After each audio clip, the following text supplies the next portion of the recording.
Hey everyone, welcome back to the Live with Audacity podcast. I'm your host, Melissa Stewart, and you're listening to episode number 37.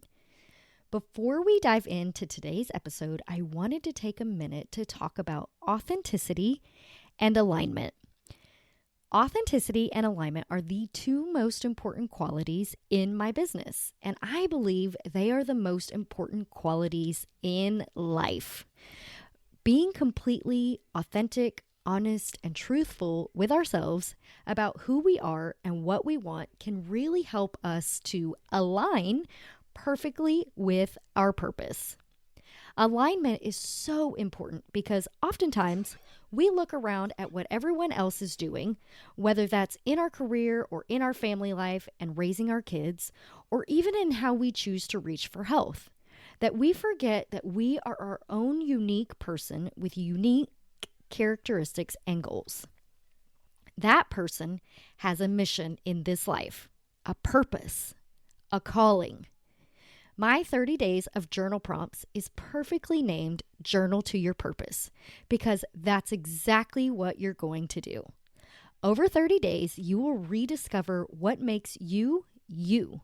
You'll be challenged to dig deep and answer some tough questions you may not have thought to consider before.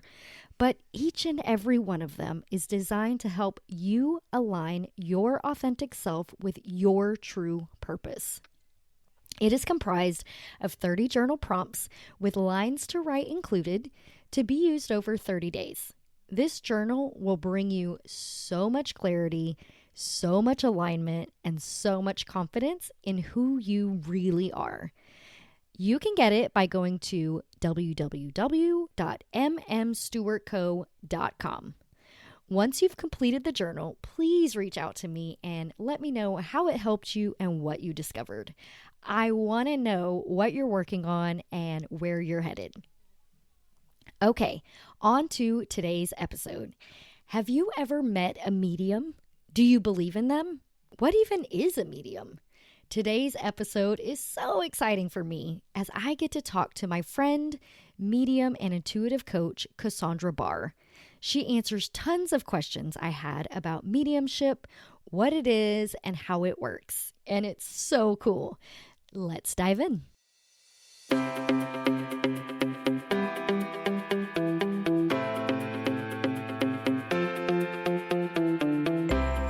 You're listening to the Live with Audacity podcast. I'm your host, Melissa Stewart. Audacity is defined by Merriam-Webster as intrepid boldness or disregard for normal constraints. And that's exactly what we have here. The Live with Audacity podcast is aimed at giving you the courage to explore your someday dreams, do things your way, and start making things happen in your life right now. I'm a mama to 4 kiddos ranging from college student to kindergartner, wife to a high school football and track coach, and a multi-passionate entrepreneur. Together with my guests, we're going to teach you how to live with audacity and intentionality, discover and utilize your unique skills and talents, and step into who you are meant to be in order to make your someday dreams a reality. Are you ready? Here we go. Hey everyone, thank you so much for tuning back into the Live with Audacity podcast. I'm your host, Melissa Stewart, and today I have the incredible, amazing Cossondre Bahr. Cossondre and I met in a group coaching program with, of course, my favorite coach, Yolanda Boyarin, and I just love Cossondre's story so much, and it's been so fun watching her develop and bloom and grow. And so, Cossondre, first, welcome to the podcast. Hey, glad to be here. Thanks. Tell us a little bit about how in the world you got to this point of being a medium and then also teaching other people that they can do the same thing. Oh my gosh. So basically, throughout my life, I had a lot of really horrifying spirit experiences, and it was to the point where, I questioned whether, I needed to be on medication or if I had mental health issues. And there was one time I even started Googling symptoms of schizophrenia. Like, it was really kind of terrifying because it's such a taboo subject and you don't want to say the wrong thing to people and make them concerned about you. So, it was really kind of a difficult thing to cope with. So what ended up happening was I kind of just like I got it like under control to where it was like kind of shut off and I was ignoring it. And then I started doing self-development work, which is like, as you know, healing work, right? So I learned a lot of Mhm. different like science terms and like energetic stuff and how like emotion is energy and all of these things. So as I'm doing this healing work, obviously you have to go back and like heal your past. And so then I was re-confronted with like these experiences and like healing them. And then I kind of was able to like confront it with all of the science and everything that I had learned about energy and the quantum field and like dimensions and all of these things. And then I was able to like just face it head on and not only face it but like learn about it, and it kind of opened me up. Once I came to it with like an open mind, it kind of opened me up. And then I don't know, it just kind of it happened in like crazy time, like 2 weeks. Like I started looking at myself in this light, and 2 weeks later I was just like fluent in like translating messages and stuff. It was really insane. Yeah, yeah, totally insane. Um, so tell us a little bit, because I know the story, but I want everyone else to kind of hear it. Tell us about how you we got into the coaching program and you kind of had an idea of what you wanted to do, and then all of a sudden you were like, "What am I doing? This is what I should be doing." Tell us kind of how that came about. Oh my gosh. So, um I knew I wanted to help people. So that kind of like followed me through my life because I was kind of like I would help people, but like almost to a fault sometimes. So I knew I wanted to help people in a really productive way with like boundaries. So like coaching was really like I was drawn to it. Um, so I designed a whole course based around what I felt kind of like I wanted to try, I guess, as like a stepping stone to figuring out like what I was doing. At the time, I didn't know it was a stepping stone though, because I'm just like, okay, I'm doing this right now. And it didn't sell at all. And I wasn't really that upset that it didn't sell, but I was just like, oh, like, what am I not doing? And then over the time that the course would have been going on, so like it was supposed to start, I think, January 3rd. And over the time that the course would have been going on in January, I honestly, I don't even remember exactly specifically what was said, but I was talking, you know, to like a really close friend, and I was like, maybe I should just take this medium development thing. And then my friend just like was like, no, like you don't need to be taught how to do this. You need to sit down and go within. And that's like what none of us want to do, is just sit down with ourselves and go within with no help or no one telling you what you need to do. Totally. I feel like that's our biggest struggle for sure. Yeah, like, nobody wants to do that. Everyone wants someone to tell them, like, "This is what you need to look at, and this is what you need to heal, and this is what you need to do." And that's really what I was waiting for, was someone to tell me to do that. So when my friend was like, no, like, you don't need anyone to hold your hand," I was kind of offended at first too. I fought her a little Yeah. bit. And then so I listened after I fought her. Like, I was like, "You don't even know, obviously I've tried this," because okay, so, like, my husband passed away, and so I felt kind of offended because I was like, "Obviously, if there was a way that I could just do this, I would do it because I'd wanna talk to him," you know what I mean? But Yeah. I just didn't want I j was just didn't wanna do it by myself, and I think that a lot of us just don't wanna do things by ourself that we can totally do. You know what's so funny about that is you're totally 100% correct. We all do this, but we do this thing where it's like we just are insatiable for information and we just need someone to kind of hold our hand and be like, okay, first do this and then do that. Mhm. And the bottom line is that it's all already inside of us. We just have to, what we're looking for is permission. And what we're typically looking for is yeah, I mean, permission, right? To be ourselves and permission to do the things that we really want to do. And not only that, but like validation that yes, this will work, or yes, you'll make money at this, or yes, this is your purpose. I obviously, since you and I are so close, that I struggle with the exact same thing, um you and at the end of the day, if we just realize that all of the answers are already inside of us, like we can make it so much further, so much faster than um and trusting ourselves. But we are always looking for someone else to say, yep, you got it, you're on the right track. And it's so funny that we have such a hard time just relying on ourselves. Oh my gosh, definitely. This is one of those things though that I do want to say is like I did go within and I could develop it rapidly in like 2 weeks, right? But not everyone, and I've definitely met a lot of people that not everyone is this I don't want to say this open because everyone is this open, but because I had less conditioning to not believe it than some people.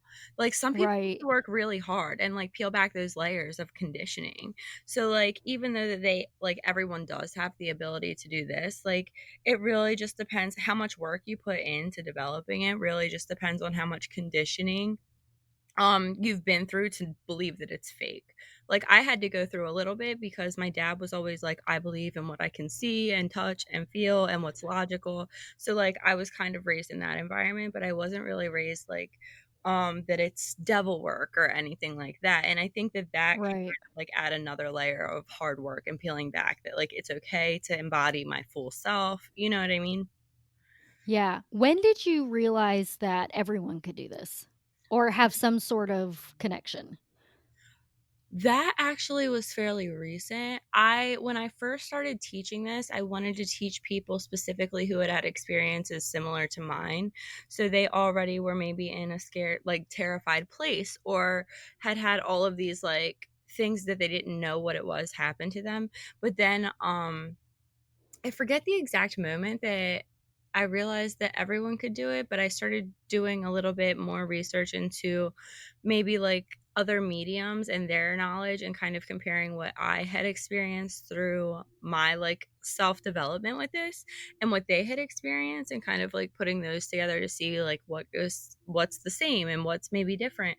And that was when I kind of realized that everyone could do it, but not everyone had to put in the same amount of work for it. So it Right. had to be, I decided that I would, start teaching anyone that wanted to learn, but I decided to offer different levels of things because someone who had maybe been like, they would have to work harder for it, a little bit harder for it, would not go at the same pace as someone like how I just went and did it rapidly in like 2 weeks. Right. And so, in your coaching services, do you help people overcome the idea that it's bad or it's air quote evil? How do you kind of get through that if people and you and I again are in this group, so we talk to each other a lot, me and you, and of course Erica and Spring and Brittany and everybody, and we all kind of get those feelings from time to time, and I, I of course believe that we're all tapped into it somewhat, like just naturally, right? No matter how much conditioning we've had. How do you get through? How do you convince people that it's okay uh, to accept it and to want to strengthen that connection? Well, I don't convince people. I don't feel like that would be okay. I feel like because I've come to terms with that everything in this life has so much purpose and everyone has a choice to believe what they want to believe, and everyone has their own lessons that are going to eventually bring them to this or not bring them to this. So I don't really do a lot of Hmm. convincing. I just let people ask me questions that are drawn. But as far as like healing work goes and deconditioning, I don't do a ton of that, but I do it like if it comes up. So as crazy as it is, like so far not too many people have come to me and needed a lot of healing around that. Um But I do emphasize to everyone that works with me that healing work is important. So if they're developing with me, they should probably be doing some type of healing work on their own or with a coach or in the industry, because healing work generally is going to raise your frequency and your, your vibe or whatever. And that's how we match good connections with, like, I've never had a bad spirit experience, but it's because I've released all of the heavy stuff, because Right. you have to kind of like match. So if I'm releasing and healing and doing all of that work, all of my experiences are going to be generally good and lead me to generally where I want to go. Yes. Okay. Real quick, tell me a little bit about. I know there are different ways that we can be connected. For instance, I get a lot of intuitive, like gut things. Uh, Tell us a little bit about all the different. They're called clairs, right? Mhm. Um, Tell us about those and how they work. Okay, so basically you just take, this is the easiest way that I remember it, so I'm going to try to just go with easy. So you take all of your regular senses, right? Sight, hearing, taste, touch, smell, feeling. Okay, so generally, I mean, and it would be touching if you're doing physical, so because we just Yeah. use our, so, but I just say feeling because generally when you go into spiritual sensory system, you, it goes a little bit different. So for seeing, it'll start as like you're walking and then you see like maybe a person or like a shadowy figure out of the corner of your eye, but you're like home alone, so you look and there's no one actually there. Or um just like anything like that, or you see like flying lights. Yeah. Sometimes people see like orbs and stuff like that. I tend to see a lot of people in the rear view mirror of my car sometimes, which freaks me out Oh, wow. because I'll be like, oh my god, it's someone in my back seat. Anyways, and that's like hard. That's just like open indication that you have that prominent clairsense. And then when you develop, it becomes more like when you close your eyes, you can maybe get pictures and images and like translate that into a message. So um, that's for seeing. And then smelling and tasting, I generally don't touch on this a whole lot because it's like really hard to determine whether it's spiritual or physical. But as far as smelling is the most prominent one of those two, and it'll be like when you smell your passed away grandmother's perfume, and you know what I mean, Yeah. like things that take I you back. I totally real quick, wanna say that, on my Facebook timeline yesterday, there was a woman on there, and she said, I got home from work, I walked into my room, and I could smell cigarette smoke, and it was the weirdest thing because, they moved into their house 7 years ago, no one has ever smoked in there, nobody smokes in their house, nobody smokes at all in their family, and all these things, and she was like, "But it's so weird because it smelled like the cigarettes that my grandfather used to smoke," and she was like, "I wonder if that was him visiting," and I was like, "Oh my gosh, I totally have had those experiences in the past, so I that's what I tend to believe." So I think those are really cool and those are really fun. But what Yeah. are the other ones? Yeah, those are really, they're really fun because you kind of know, you know what I mean? There's no real physical explanation. But the other Yeah. ones are, clairaudience, which is hearing, and this can start off as, like you're driving and a song comes on the radio and it pairs with like an intuitive feeling that, oh, that was a song that so and so used to play when we were together. Um, and you just get that, like, gut feeling when the song comes on that it's, like, for you or there's a message for you.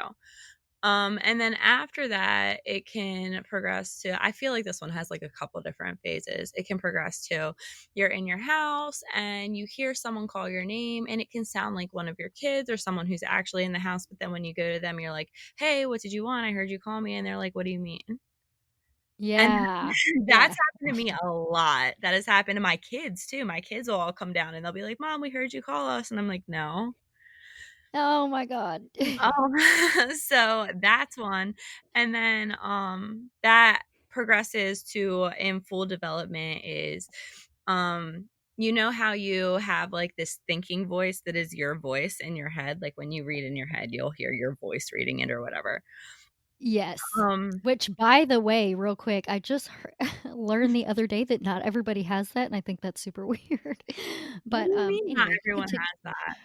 apparently not everyone has it. Some people, like, literally don't talk to themselves in their head, like, they can't do that. It's the weirdest thing, I've never heard of such a thing, and I don't even understand how they operate, but anyway, But I how do you digress. think then? I don't understand I how you have think. no idea. I have no idea.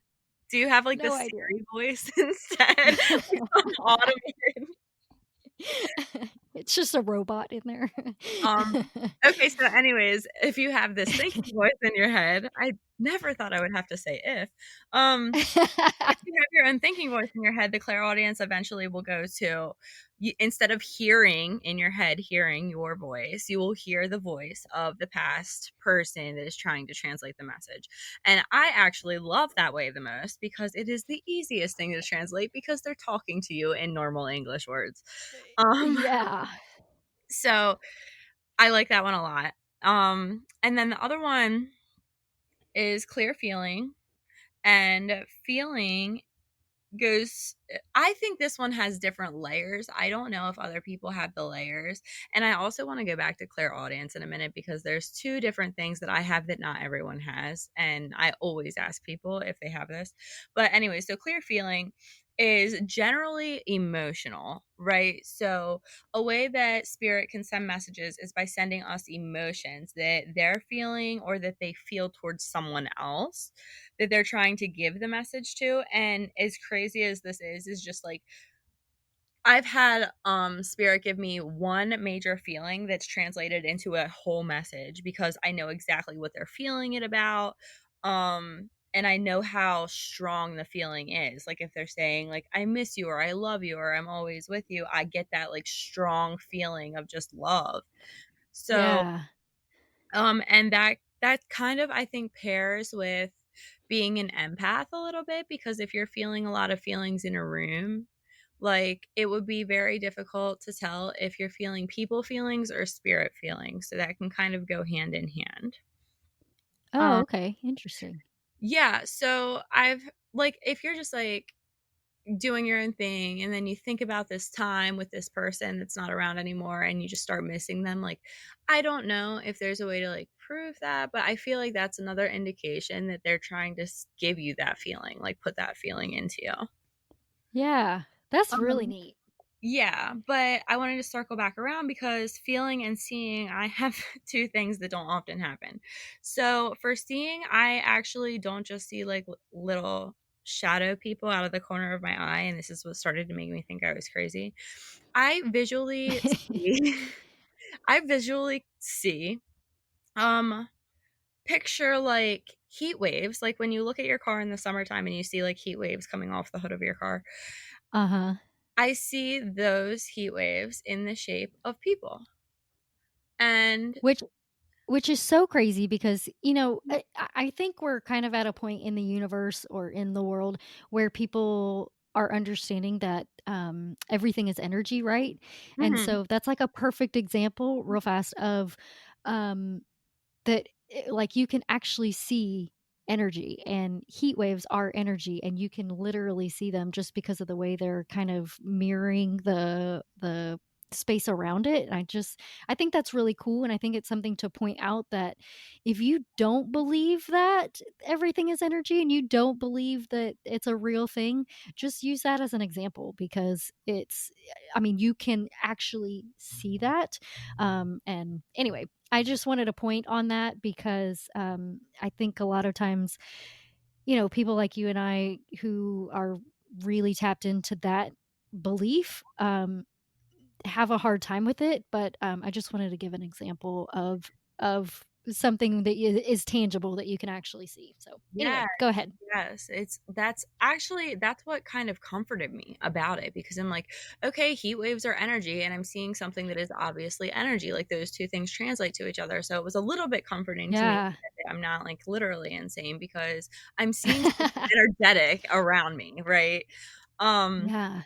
so that for seeing is something that I have, that I know other people have, but it's just so rare. I haven't spoken to another intuitive in person that has seen things like that, but I've been able to find like a few things online about it. And then the other thing is with feeling is when I see the heat wave people and they come up to me, lots of times they'll touch my arm. Like if I'm not paying attention and I'm not like looking around for them and I'm like honed in on my 3D reality around me, like if I'm working or if I'm with my kids, lots of times the indication to me that they have a message is I'll feel them like grab my arm and be like, "Hey, I'm here. Like I need to talk to you." And then when I turn around, I'll see like the heat wave, whatever. That's So so crazy. so for feeling, that also translates to, like, if you get a tap on your shoulder or if you get, like, a touch on your arm, it's not meant to be scary. I promise anyone that gets scared of that stuff, like, it's not meant to be scary. It's really meant to say, like, "Hey, I'm here," or, "Hey, I know you've been seeing me and feeling me, but you're not listening." You know? Yeah. So crazy. Okay. Yeah, no, that's really crazy. Okay, so we covered the clairs. Now, tell us a little bit about how we can start to use them and kind of tap into to reach people. Um, so the first initial ways that you can start to do this is with tools, and tools are really common and you'll see them a lot. And there's actually a science behind how they work. So, obviously, like the pendulum and like card pools, like oracle cards or tarot cards, or like dowsing rods, and those things, Ooh, they're what is that? What is the dowsing rod? What is it's that? kind of it's really similar to a pendulum. I prefer the pendulum, but they have like little maps Okay. for letters that it can kind of like spell things out, but it's kind of like a pendulum. So anyways, these tools that you see, they your subconscious mind is always connected to the spiritual world around you. And I know that we always say like our subconscious mind stores all of the things about our life, but it doesn't only store the things about our life, like where we left our car keys. It also stores all of the things about the spiritual world that we're connected to. So using a pendulum or using cards, our subconscious is seeing all of these little, things, and then we can ask it to bring forth like the information in a physical and conscious way. So that would be like the first way to start. But I just emphasize to people like don't depend on the tools. Like definitely start to recognize the feelings that you get right before the answers of the tools give you, and then eventually try to like Yeah. ditch the tools. How do we know if we are being intuitive or if we're just kind of guessing? Because I know that you tell me a lot when you're tapped in or you're meditating and you get a picture in your head or you get just a weird thought. It doesn't even have to be a weird thought. It's just a thought um, that it's not necessarily mine and that a lot of times it can be from the spirit world. So how do we know the difference? That is a really good question. And that is the biggest thing that my clients struggle with. The biggest thing. Like the the really only way that you're going to know is if you start taking the chance to validate it. Um so even to this day, like my ego or my fear voice or whatever you want to call it, sometimes will tell me like, "What are you doing? This is fake." And I've validated people that I haven't even met through people that I'm very not close with. Like it's crazy. But you're always going to try to talk yourself out of it, and everyone always does, and it's just part of being human. Is you're just like you can't wrap your mind around something so powerful that you can do that you can't really see or touch or understand. So your body's always going to try to be like, this is imaginary, this is just in your head. And the only way that you're going to know for certain that it's not is if you start speaking up and you start saying like, "Hey, this happened and this might sound really silly, but I just want to see, does this mean anything to you?" Um and that's when you're going to start realizing that 9 out of 10 times when you speak up, if you're getting something for someone else, or if you're getting something about someone that maybe like for a family member and you start speaking up, they're going to be like, "Oh my god, yeah, how did you know that?" And it's going to start blowing your mind. So the only way to know is just to start validating it. Yeah, man, that is so freaking neato. Um, okay, obviously, you know that I am a Christian and very strong in my faith. Obviously, I've never seen God in real life. He's not tangible to me, and I've never touched him or seen him. And I still, of course, believe that he is there and exists and supports me and all of the things. So, how, if someone is a Christian, but also sort of thinks that they might have the ability to do this or believe in it, how do they reconcile that within themselves? Do you have any advice for them? I do have some sort of perspectives because I mean, you know, Melissa, that I'm not a Christian, but I do believe that Jesus and a lot of the Bible really happened. But I also believe that over time certain like significant parts maybe got taken out, or certain significant parts didn't get highlighted enough. Like for instance, people that you see in the Bible that were maybe prophets were probably more intuitive and were able to get in touch with like their angels and their guides. And I think that we all have an angel team and a guide team that kind of leads us through life. And I think that yes, like some people are more closed off, and yes, some people are more connected, but I think that generally all of these people, you know, they have the same abilities, and some just get, oh my God, so and so can do this. And so they must be like a prophet. You know what I mean? Like as far as the Bible Yeah. goes. But I think that generally we always want to put people above us, and we don't ever want to bring us to their level and say, okay, this person can do it, so can I'm going to try it, you know? Yeah. So I think that you can definitely keep your faith, but I think that also another thing that helps with that is knowing that God made us all perfect. And that's, you know, just everyone should know that God made us all perfect, and to not embody your full authentic self would be to say that you don't want to embody like the perfection that is you, you know? Yes, I totally 1000% agree with that, which 1000% is not possible, but whatever. Yeah, I like to be dramatic. um, but I totally, completely agree. And I think that if we don't embody our authentic self, we're doing God a disservice, right? Like he made us the way that he made us for a reason. And if you don't allow yourself to be that person and live up to your greatest potential, then your whole purpose on this planet is wasted. Um, so I think that's really valuable. I'm so glad I asked you that question because I completely, totally agree. Okay. Yeah.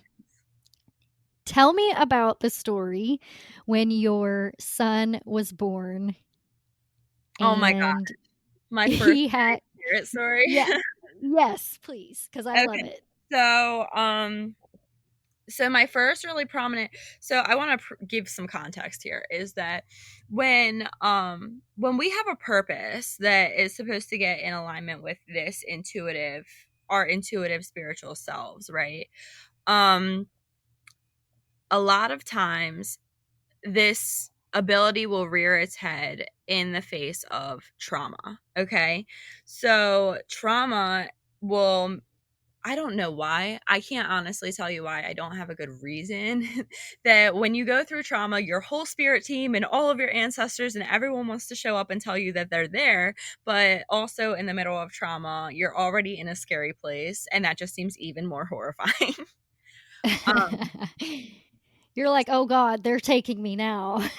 yeah. So you start to think that, like, okay, I knew I was spiraling, but now this other stuff is happening. And now I feel like I might need to be in an institution.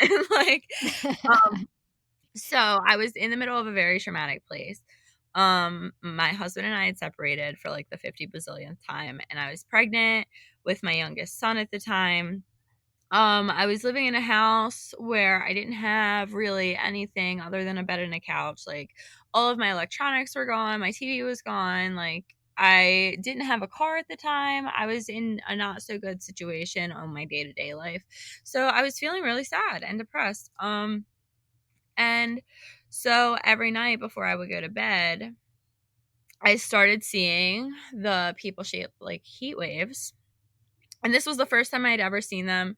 This is when they popped up. I think I must have been, like, 20 at the time, and, Okay. um, this is when they started popping up, and at night, I would see them. They would start in the corner of my room, and it would be, like, 1 or 2 of them, and I would reluctantly close my eyes and pretend nothing was wrong and say I was, like, seeing things and hallucinating and wait until the morning, and then this happened every single night for a while, and there started to become more of them. So then we went from, like, 2 or 3 to, like, 5 or 6 to, like, 7 or 8, and then once there Oh was a my. yeah, and then once there was a lot of them, they would start getting closer to me, and they would start, like, surrounding my bed. Like, I really felt like they were surrounding my bed in a circle type of thing. And then that really freaked me out, and I even went through, "Is this aliens?" Like, "Am I gonna be abducted?"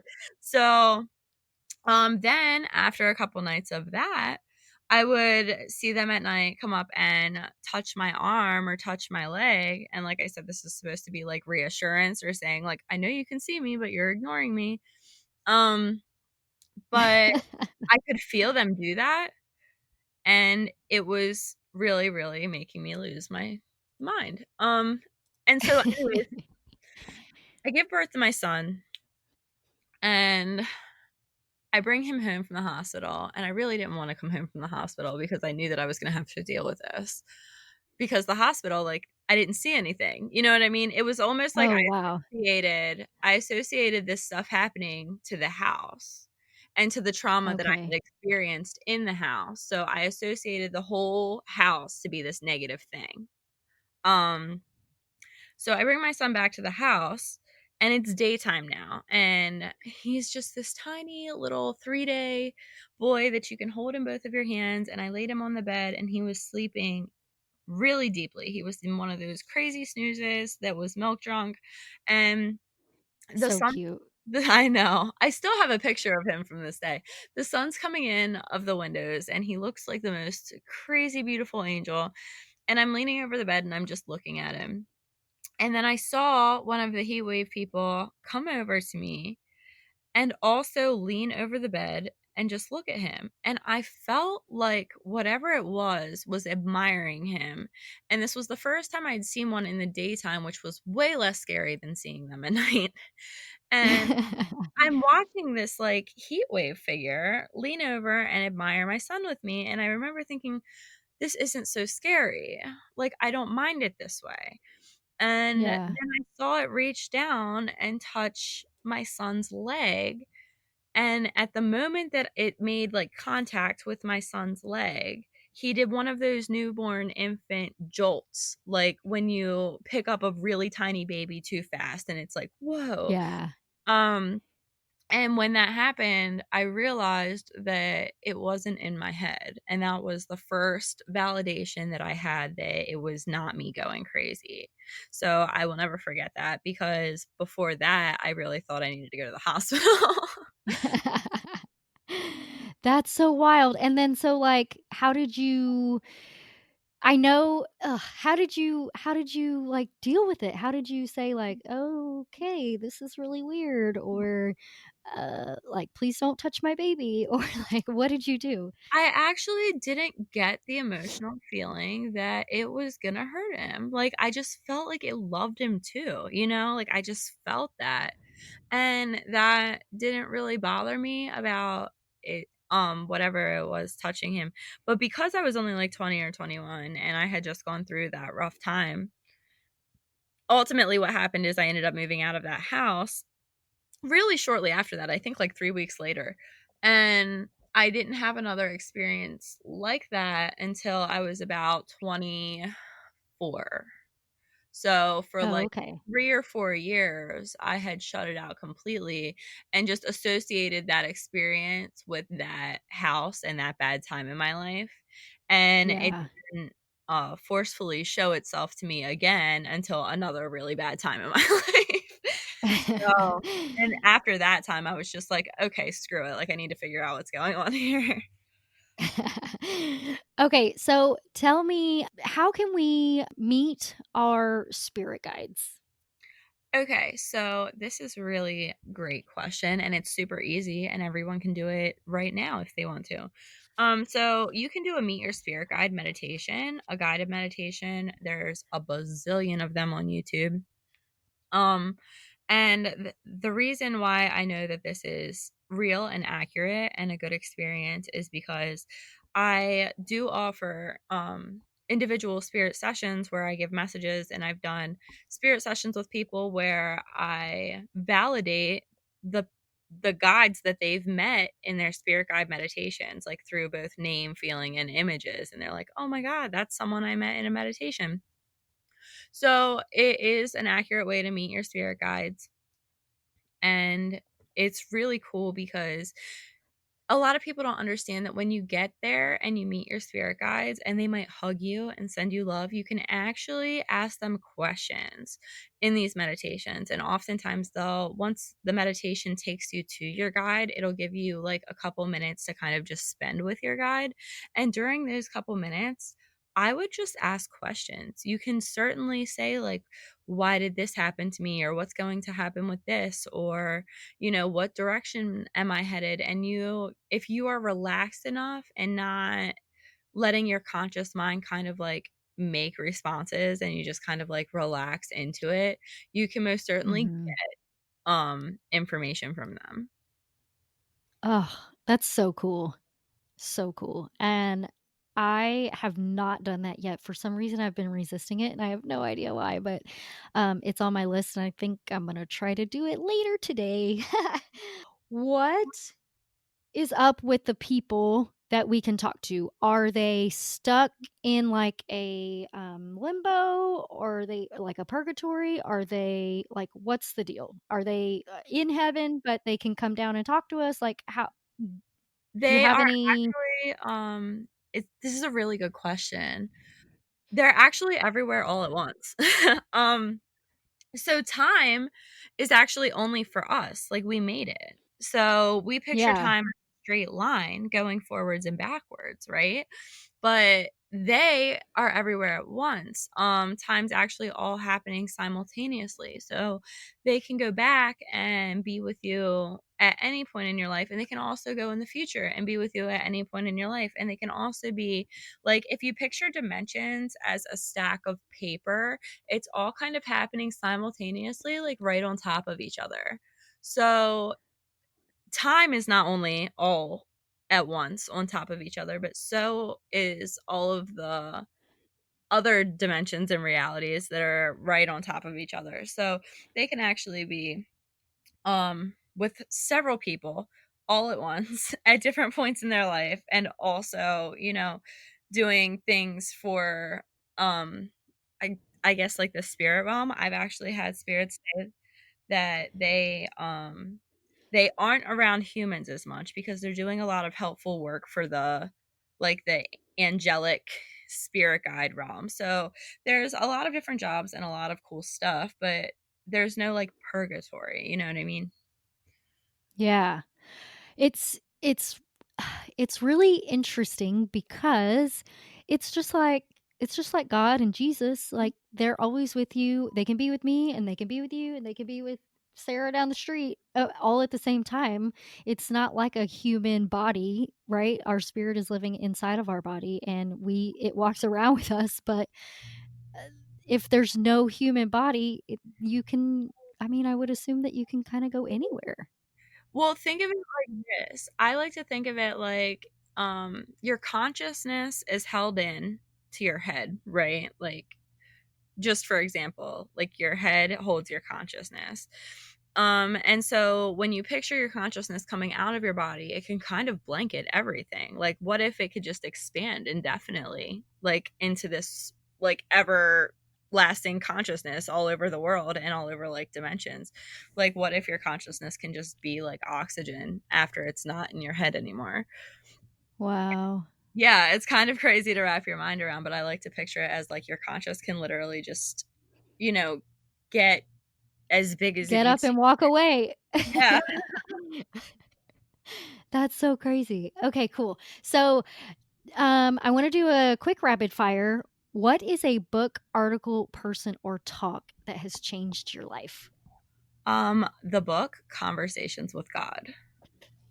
Ooh, It is the whole book was written in automated handwriting by someone who was in a really bad place in his life and was like, "Why did this happen to me? Why did this happen to me?" and was just writing it down, and all of a sudden he started getting downloads of the answers, and he just kept writing automated handwriting both for his questions and conversation and the entity that was like giving him the answers, and his perspective was that it was God answering him.